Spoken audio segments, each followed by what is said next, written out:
Lady doctor کا پہلا پیار۔ ڈاکٹر بن جانے کے بعد رشتہ کا انتظار شروع ہو گیا، لیکن امی ابو کو کوئی رشتہ پسند ہی نہیں آتا تھا۔ چنانچہ عمر رفتہ رفتہ ڈھلنے لگی، لیکن کہتے ہیں خدا کے گھر میں دیر ہے اندھیر نہیں۔ پھر جب ایک دن میں ہاسپٹل سے لوٹی تو کیا دیکھتی ہوں کہ ہمارے گھر کے سامنے ایک نوجوان اپنی بائک کھڑی کر کے اس پر بیٹھا ہے، جیسے کسی کا انتظار کر رہا ہو۔ پھر تو جیسے معمول بن گیا اور میں ہر روز واپسی پر اسے اسی طرح بائک پر بیٹھے دیکھتی۔ ہمارا گھر شہر کے مہنگے ترین علاقے میں ہونے کی وجہ سے بالعموم بائک بہت کم دیکھی جاتی تھی۔ نوجوان گو کہ غریب لیکن باادب لگ رہا تھا۔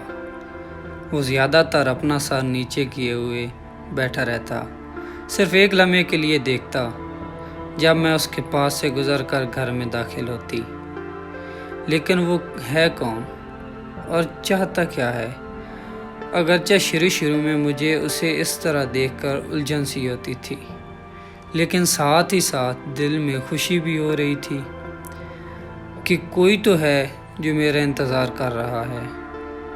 پھر جب بھی میں اسے بائک پر بیٹھے دیکھتی تو دل زور زور سے دھڑکنا شروع کر دیتا۔ یا اللہ، یہ کیا ہے؟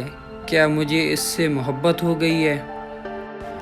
جوانی کے بعد میری ایک ہی خواہش تھی، عمر ڈھل جانے سے پہلے میری شادی ہو جائے، تاکہ رشتہ داروں اور محلے داروں کی طرح طرح کی باتوں سے جان چھوٹے۔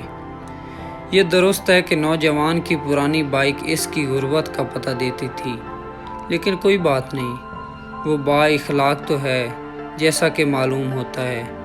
دن گزرتے گئے، اب مجھے یقین سا ہونے لگا کہ نوجوان مجھ سے محبت کرتا ہے، تبھی تو میرے آنے سے پہلے مجھے دیکھنے آ جاتا ہے اور گھنٹوں میرے گھر جانے کے بعد بھی کھڑا رہتا ہے۔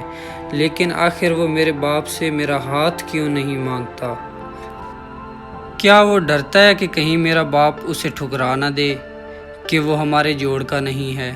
لیکن یہ تو کوئی بات نہیں، مال و دولت تو اللہ کی دین ہے۔ آج اگر اس کی بائک پرانی ہے تو ہو سکتا ہے کل اس کے دن بدل جائیں۔ اگر وہ اس سے محبت کرتا ہے جیسا کہ اس کے طویل انتظار سے معلوم ہوتا ہے، تو پھر سٹیٹس کا فرق کوئی مسئلہ نہیں ہے، مجھے وہ غربت میں بھی منظور ہے۔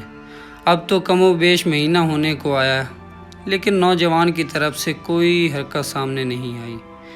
اب میں اس سے زیادہ انتظار نہیں کر سکتی تھی۔